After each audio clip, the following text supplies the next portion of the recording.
Isang mapagpalang umaga o tanghali o gabi po sa inyo mga kaibigan. At bagong kaibigan na siyang makapapanood po nito, tara samahan po ninyo ako dito sa ABB Tractor Surplus Japan na pag-aari po ng aking kapatid, na dito po ako nakatambay na nagkakapi po. Ayan po ang kanilang mga surplus Japan na puro mga kubuta po.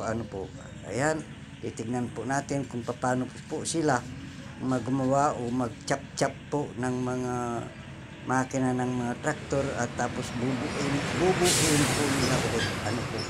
Ito po ay may rami-rami iba't ibang klase po na kanilang ginagawa po. Mayroong dalawang cylinder at mayroong 3 piston at saka 4 na piston po ang kanilang ginagawa po dito.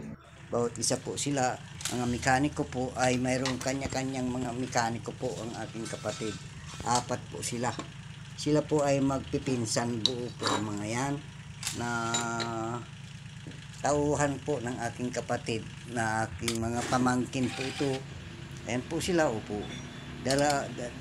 dalawang piston po yan o dalawang cylinder. Hindi ko po alam kung ano po ang tawag diyan sa mga makina ng mga traktura po. Ino-overhaul po nila yan. Pagkatapos ay mabubuo po yan. Makikita po ninyo sa likod po nila. Ayan po, nabuo na naman po nila. Ang gagaling na po nila, maski hindi po sila nakapag-aral ng mekaniko, ay natututo po sila sa kanilang mga experience po, na kung paano bumuo po ng mga traktura na luma na, pero pag ito po ay napalitan ng mga gamit po sa loob at nalinis, magiging bago na po uli ito, pati gulong, bago na po lahat, pati damit na pintura, bago na lahat po. Ayan po. Yung mga hindi na po pwede na buuin, nilalarga po nila sa 4 kilo po sa chop-chop. Na bakal po. Ayan, bakal na nga. Ayan, dito na po ako nagkakape dahil wala po ang aking kapatid, na siyang may-ari po ng ABB Tractor Surplus Japan. Dito lamang po, dito sa aming lugar, sa Moncada, Tarlac po, sa Sapang. Sa mga nagtatanong kung magkano po ang bawat isa po dyan, pasyal na lamang po kayo dito sa aming lugar sa Barangay Ablang, Sapang, Moncada, Tarlac po. At madadaanan po ninyo ito kung nandyan po kayo papunta po sa Kamiling. Madadaanan po ninyo dito kung galing kayo. Ayan po yung traktura po na kubuta nasa kanilang likuran kanina, at medyo masikip po kaya inilipat po sa iba. Ayan, umaandar na po. Enjoy lamang po sa panonood, at maraming salamat po sa inyo mga kaibigan.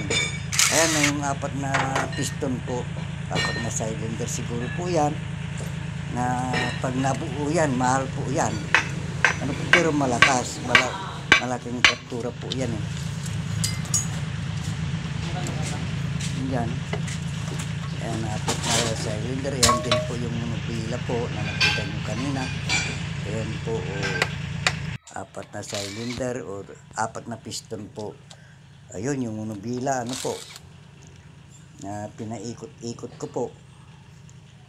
At mamaya makikita din po ninyo yung ayan, yung makina po nila. Ayun, tanggal po nila lahat para makita po lahat kung mayroong bungi o yung mga kanyan sa loob, para papalitan po nila pag nabuo yan. Tiyak parang bago na po. Ayan po ang mga mekaniko po sila. 2 cylinder head po yan, o kaya 2 piston po ang kanilang ino-overhaul.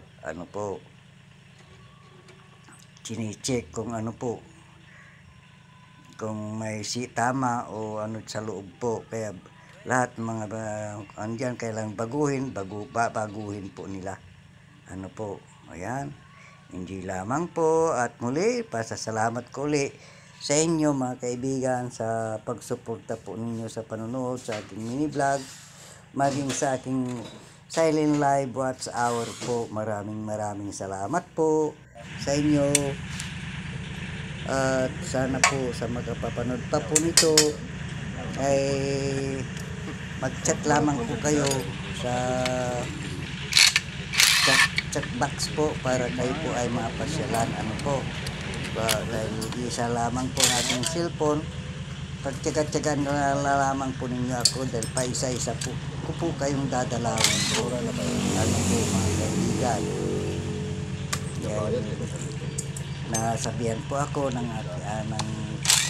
mga kaibigan po natin na sa mga mayroon na pong karanasan sa YT na huwag ko munang gamitin yung ating ninja name po. Ano po, mas mainam kung itong main channel ko ang gagamitin para ako po ay makilala o kaya ay mamuni po. Ano po, pero yung watch hour ko po ay hindi pa po ko po na ano ng 4,000 watch hour.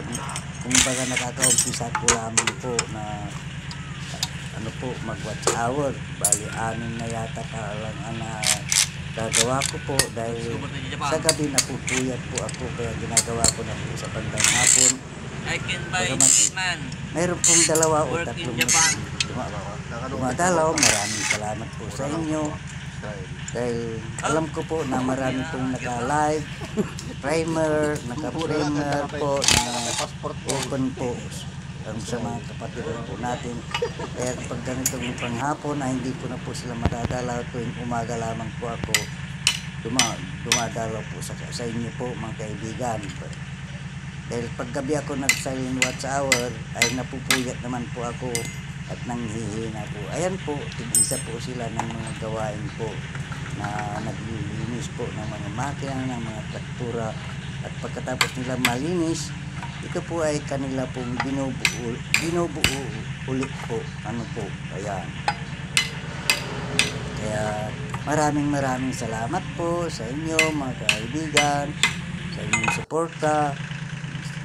Sana ay nasa mabuti kayong kalagayan saan man banda kayo naroon, na lagi po tayong tatandaan na tayo po manalangin lagi sa ating Panginoon Diyos na buhay. Ano po, God bless po sa bawat isa mga kaibigan.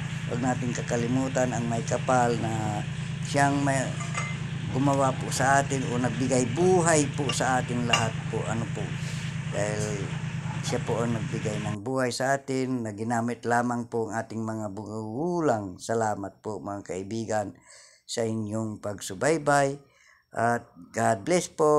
Bye bye.